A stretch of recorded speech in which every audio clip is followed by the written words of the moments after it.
The whole thing started with a sink. Not just any sink, our sink. The one in the master bathroom, the one I had installed myself 3 years ago after watching way too many home improvement videos and developing a completely misplaced confidence in my plumbing skills. The one that had, against all odds, actually functioned without flooding the house. Until now. It had been dripping for weeks. A steady, rhythmic plink plink plink that had become part of the background noise of my life, like the hum of the fridge or the low murmur of the TV when Dorothy fell asleep on the couch. At first, I ignored it. Then I made a mental note to fix it. Then I ignored it some more. Then, one morning, standing there half asleep, trying to brush my teeth while the faucet kept up its relentless taunting, I snapped. "Okay, you win," I muttered at it, grabbing my toolbox. Dorothy was already at work, an event planner, which meant her schedule was about as predictable as a game of blackjack. Some days she was home by 5, other days she rolled in after midnight, exhausted and smelling like a mix of wine and air conditioning. I figured I had an hour, maybe 2, to play handyman before she got back and started reminding me of the last time I tried to fix something and nearly set the garbage disposal on fire. I turned off the water, unscrewed the faucet, and started poking around inside. That's when I found it. Now, I'm not the type of guy who goes looking for trouble. In fact, I've built a whole life around avoiding it. If something weird happens, I assume there's a logical explanation. If my car starts making a strange noise, I turn up the radio until it stops bothering me. But standing there, holding the thing in my hand, I knew exactly what it was. A key. A single, small, silver key, taped to the inside of the faucet. I stared at it. It stared back. There were a lot of questions racing through my head at that moment, but the loudest one was, why the hell would Dorothy hide a key inside a faucet? Now, let me be clear, my wife is not some international spy. She's not running a smuggling ring. She's not in the witness protection program. She's a woman who alphabetizes our spice rack and owns 3 separate planners for different aspects of her life. She once returned a $10 bill she found in a parking lot to the nearest cashier. Dorothy does not hide things. And yet, here I was, holding a key that definitely did not belong to anything in our house. My first thought was that maybe it was some old thing from before we moved in. But that made 0 sense. We'd renovated this entire bathroom together. I had personally installed this sink. If there had been a key taped inside it before, I would have seen it. This was new. And it was hers. I knew, because of the tape. Dorothy had a weird thing about tape. She always folded the edges over slightly before sticking it down, so it would be easier to peel off later. A little habit she probably never even realized she had, but one I'd noticed because that's what happens when you live with someone for years. Which meant that at some point recently, my wife had taken this key, folded over a piece of tape in that meticulous little way of hers, and hidden it inside a place no one would ever think to look. No one except a man who was tired of listening to a dripping faucet. I turned it over in my hands. It wasn't one of our house keys, that much was obvious. Too small. Too generic. It looked like the kind of key you'd get for a locker at the gym, or maybe a safe deposit box, or a mailbox. That was when my stomach did a little flip. Because here's the thing, I had just checked the mail that morning. And when I did, I had noticed something. Our mailbox was unlocked. Not open, not hanging ajar like someone had broken into it, just unlocked. At the time, I'd assumed I'd forgotten to lock it the day before. It wouldn't have been the first time. But now, standing there with this key in my hand, the coincidence felt a little too perfect. I walked downstairs, trying to convince myself that I was being ridiculous, that this was nothing, that Dorothy probably had some completely reasonable explanation, and I was just letting my imagination get the best of me. I stepped outside, crossed the lawn, and opened the mailbox. Empty. But the key fit. I tested it twice, just to be sure. Slid it in, turned it, felt the smooth, easy click of something designed to open perfectly. So, my wife had a secret key that unlocked our mailbox. The mailbox that had mysteriously been left unlocked. And there was nothing inside. Now, that could mean a lot of things. Maybe she'd just been using it to pick up packages or something. Maybe she'd been waiting for a letter she didn't want me to see. Not necessarily anything bad, just something personal. A surprise, even. But let me tell you something about Dorothy. She is not careless. She doesn't forget things. If she had used this key today, that meant she had deliberately left the mailbox unlocked. Which meant, most likely, that she had expected to come back and check it again before I ever noticed. That night, I put the key back where I found it. I didn't say a word. And I waited. 3 days later, the mailbox was unlocked again. And this time, it wasn't empty. I stood by the mailbox, arms crossed, staring at it like it had personally insulted me. 3 days ago, it was empty. Today, not so much. Inside, there was a single white envelope, unmarked except for one thing: Dorothy's handwriting on the front. Not our address, not a name, just the number 27. I turned the envelope over. Sealed. No return address. No postage. There were a lot of ways to handle this moment. A reasonable person would have left it alone, gone inside, and waited to see if Dorothy would take it herself. A trusting husband would have assumed it was something innocent. Unfortunately for both of us, I was neither of those things. I took the envelope, went back inside, and sat down at the kitchen table. Stared at it for another full minute, debating whether I wanted to cross this particular line. But let's be honest, after finding the key, I was already standing at the line. What difference did it make if I took one more step? I opened it. Inside was a single folded piece of paper. Not a letter. Not a printed document. Just a piece of notebook paper, torn at the top like it had been ripped out of a spiral. 3 words. That's all. Not this week. I let out a breath I hadn't realized I was holding. Not this week. All right. Fine. We're playing a game now. I put everything back exactly the way I found it, folded the paper, sealed the envelope with a bit of tape from the junk drawer, slid it back into the mailbox. Then I went back inside and did what any responsible adult would do in my situation. I started watching the mailbox like a nosy neighbor with nothing better to do. It took a little longer than expected. Dorothy didn't check it that night, or the next morning. But by lunchtime the following day, she finally made her move. I was in my office, supposedly working, when I caught movement outside. Dorothy, walking across the lawn like she wasn't about to do something suspicious. She opened the mailbox, took out the envelope, and here's the interesting part, she didn't even open it. Just looked at it, sighed, and shoved it into her purse. Now, I could have confronted her right then. Could have walked out and asked her directly what was so interesting about a handwritten note that told her absolutely nothing. But I didn't. Because whatever this was, she was comfortable. Too comfortable. She wasn't worried about getting caught. Which meant this wasn't the first time she'd done this. So instead of stopping her, I decided to keep going. That weekend, I made an excuse about needing some fresh air and took a casual walk around the neighborhood. Walked up and down our street, took the long way around the block, and counted the houses. There was number 27.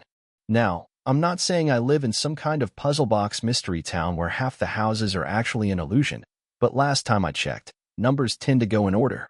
And yet, somehow, on our street, 27 did not exist. I went home, sat down at my computer, and pulled up the county property records. Started looking at every house on our block. 26 was real. 28 was real. 27 was a ghost. There were only 2 explanations. 1, Dorothy had suddenly decided to start passing coded messages in some kind of elaborate suburban spy operation. Or 2, 27 meant something else. I leaned back in my chair, staring at the screen, trying to figure out what a missing house number could possibly mean. Then something clicked. I pulled out my phone, opened the banking app, and scrolled through our transactions. Nothing major. Groceries, gas, the occasional coffee shop visit. And then, one that stood out. A charge from exactly 1 week ago. Locker number 27, $50. Now, I don't know about you, but my wife doesn't exactly have a history of renting lockers. She's not a member of any gym, she doesn't use storage facilities, and the last time she needed a locker was probably in high school. So I did the only thing I could do. I went there. It wasn't hard to find. Small storage place, one of those self-service ones that let you rent by the week. The kind of place where people store things they don't want sitting around the house. The kind of place where people hide things. And let me tell you something, standing in front of locker number 27, staring at the keypad, I felt like a complete moron. Because I already knew the code. I didn't need to guess. I didn't need to call a locksmith. I punched in our wedding anniversary, and the lock clicked open. And just like that, I had another problem. Because sitting inside, on the middle shelf, in a place my wife had paid to keep private, was something I had not expected. A suitcase. A very familiar suitcase. My suitcase. I just stood there for a second, blinking, trying to process the fact that my wife had taken one of my bags, stuffed it into a rented locker, and was actively paying to keep it there. Then, slowly, I reached out, unzipped it, and took a look inside. And that was the exact moment I realized my marriage was in a whole lot more trouble than I thought. There are moments in life when you realize you're about to be very, very unhappy. Like when you hear a mechanic take a deep breath before giving you the estimate, or when your boss starts a meeting with, "We need to talk." Standing in front of that open locker, staring at my own suitcase, I was having one of those moments. Now, to be clear, it wasn't just any suitcase. It was the one I kept in the back of our closet, the just-in-case suitcase. That might need to leave for a work trip suitcase. The Dorothy packed this for me once and forgot socks, so I never let her touch it again suitcase.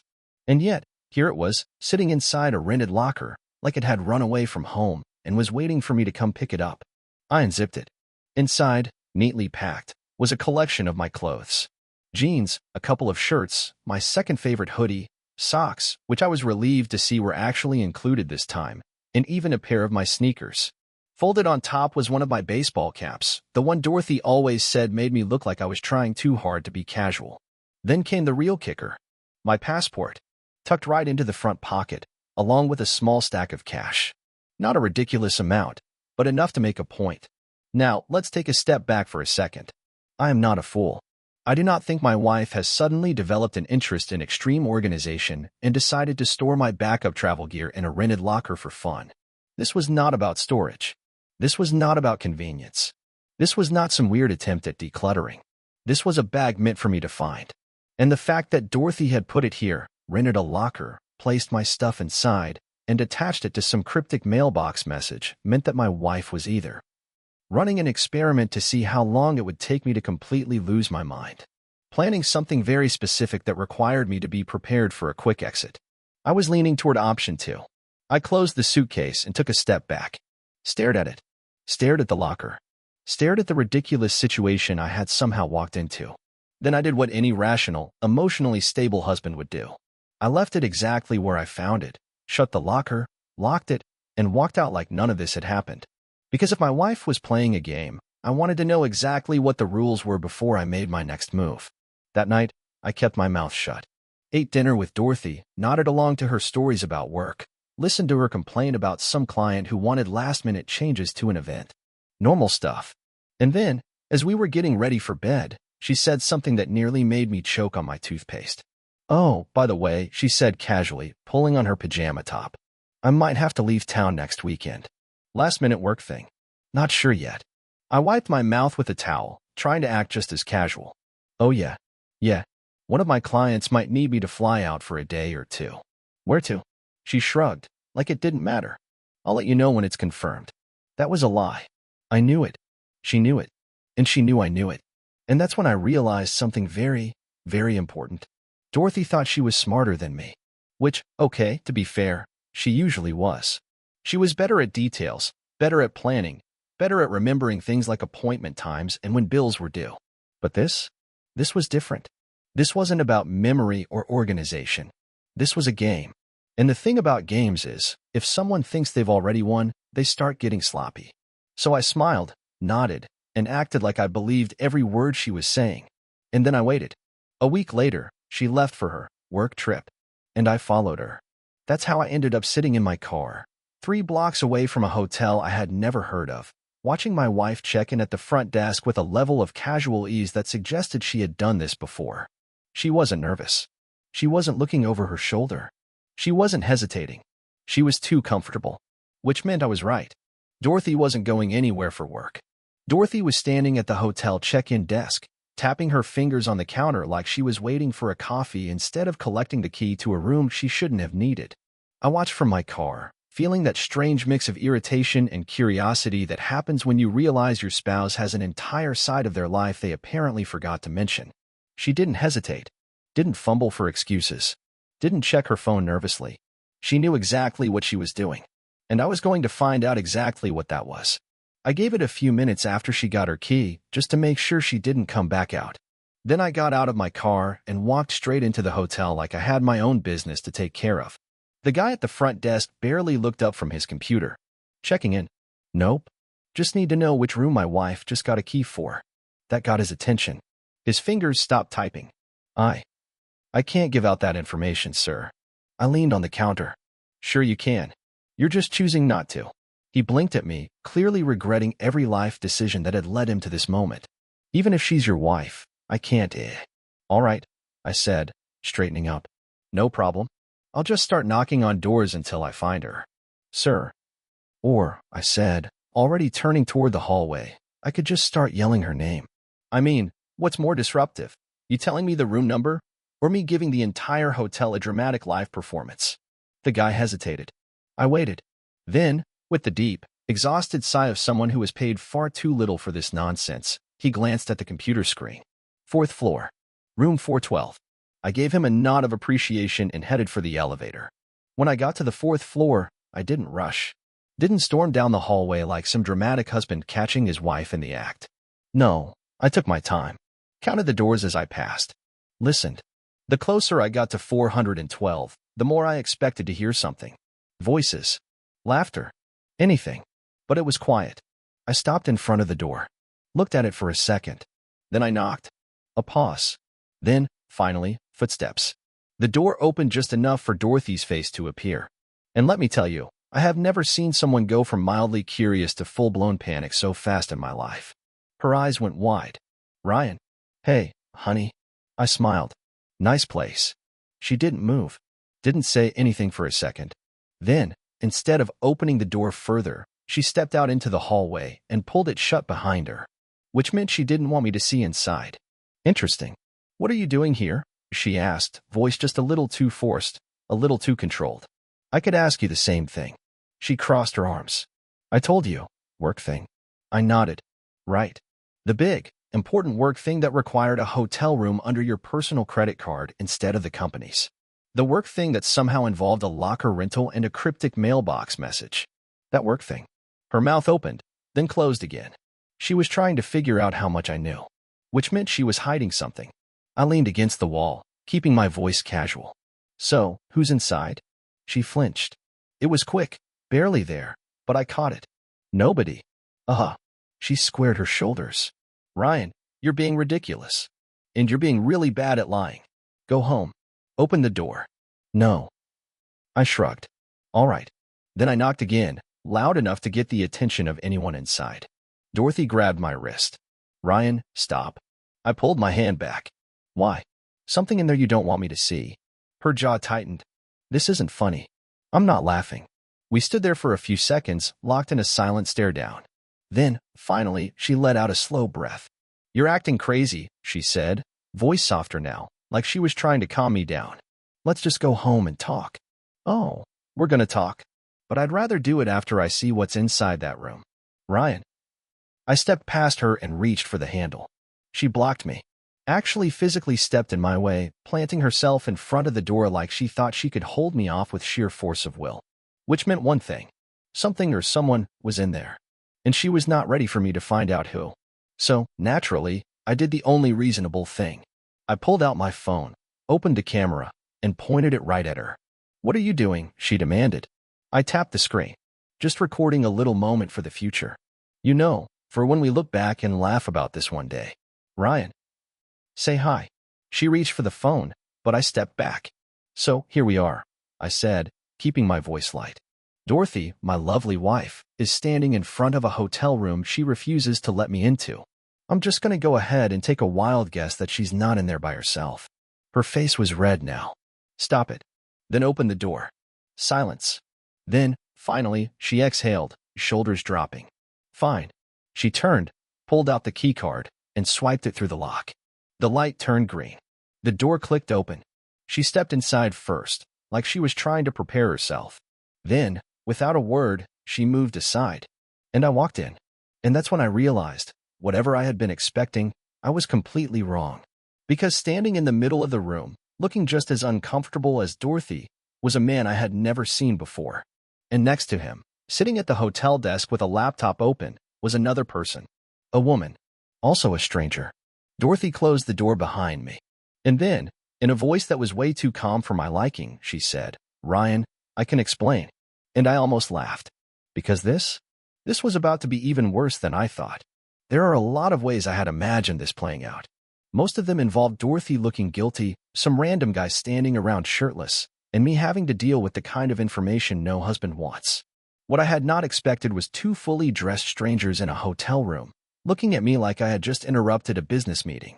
The man was in his mid-40s, maybe older, with that kind of forgettable face that made him look like he worked in insurance.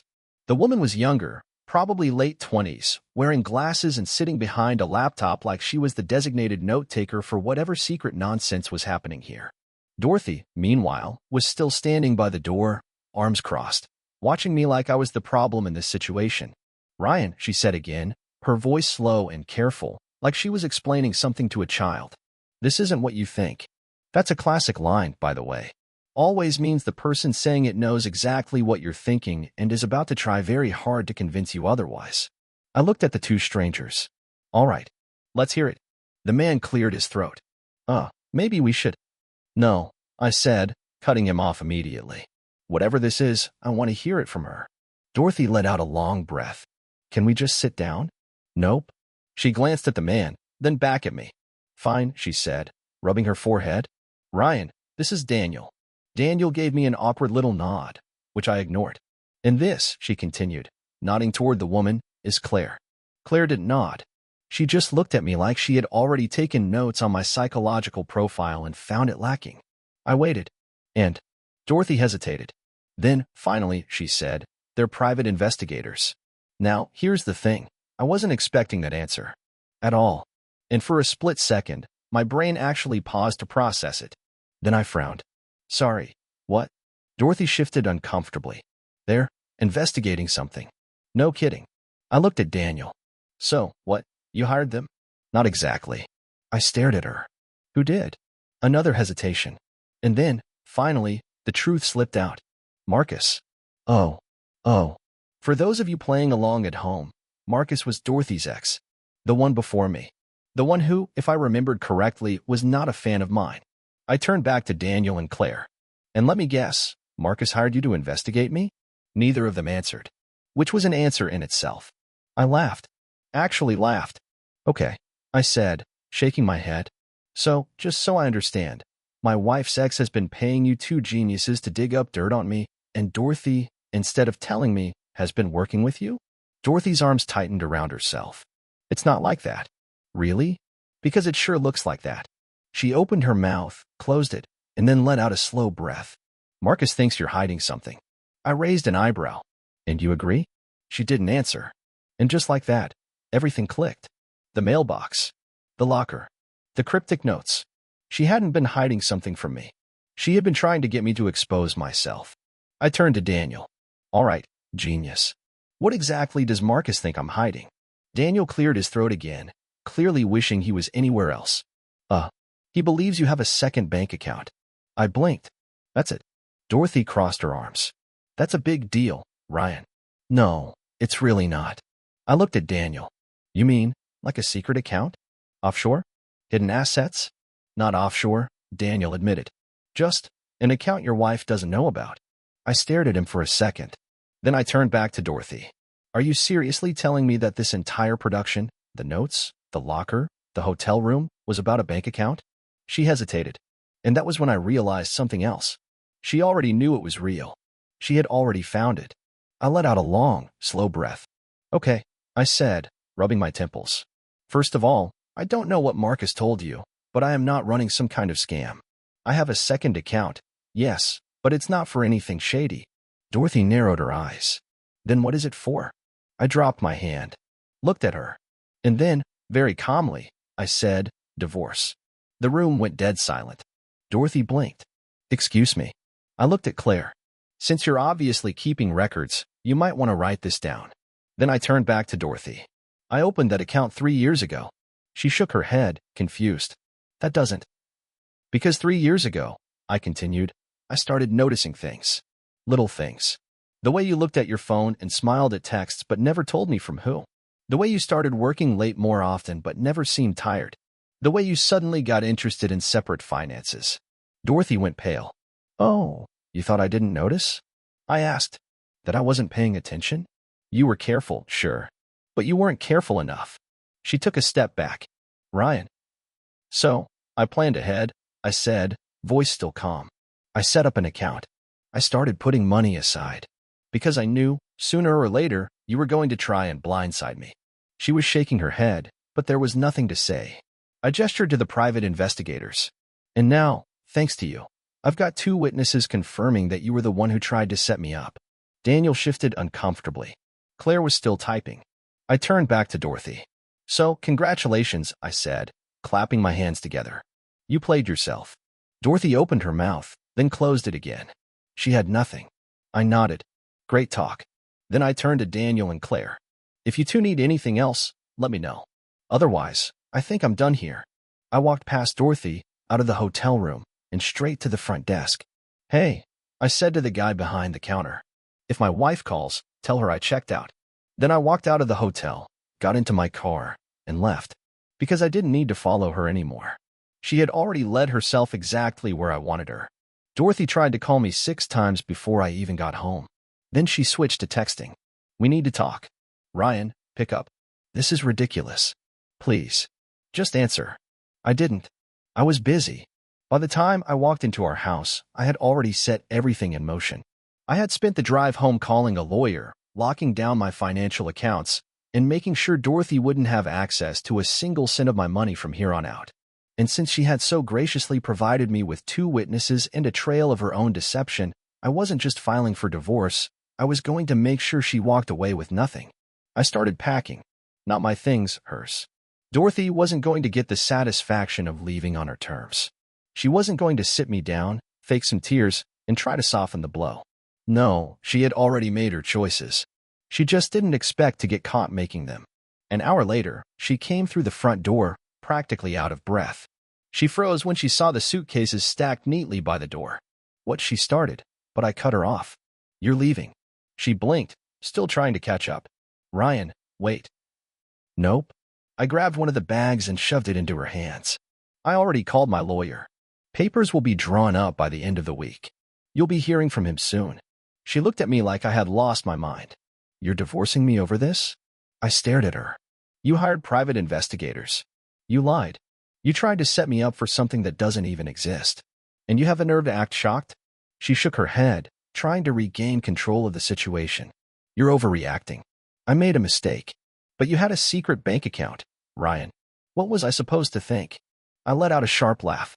You were supposed to talk to me, like a sane person. Instead, you dragged your ex into our marriage and treated me like the criminal. Her mouth opened, then closed again. She had nothing. So I kept going. Oh, and before you try to spin this around, don't bother running to Marcus for help. I already sent him a message. Her face went pale. What do you mean? I leaned against the wall, enjoying this part a little too much. I sent him an email with a full summary of tonight's events, along with a very polite request that he immediately stop funding any further investigations, considering I now have documented proof that you were actively conspiring against me. Dorothy stared at me, realization sinking in. Ryan. And, I continued, just for fun, I copied in his wife. If I had a camera, I would have taken a picture of her expression. You didn't, she whispered. I crossed my arms. Maybe you should have hired better investigators. They didn't just dig into me, they left a whole lot of information sitting around about Marcus, too. And guess what? His wife is about to find out exactly how much of their money he's been wasting on you. She took a step back, her whole body tensing. Ryan, this is... What? Not fair. I scoffed. Yeah, that's how betrayal works, Dorothy. It doesn't feel great when it comes back around, does it? She swallowed hard. Where am I supposed to go? Not my problem. I gestured to the door. But I'd figure it out fast. Because in about 20 minutes, Marcus is going to realize his life just imploded, and I wouldn't want to be anywhere near him when he does. Dorothy didn't move right away. I could see it in her face. She was scrambling for some last-minute excuse, some final way to turn this around. But there was nothing left. So, finally, she did the only thing she could do. She picked up her bags and walked out. I watched from the window as she stood on the sidewalk, staring at her phone, probably wondering who she could call. Then I locked the door. And just like that, my marriage was over. And you know what? It felt pretty good. She was already exactly where she wanted to be. Thanks for watching. Rate the story in the comments. Subscribe to the channel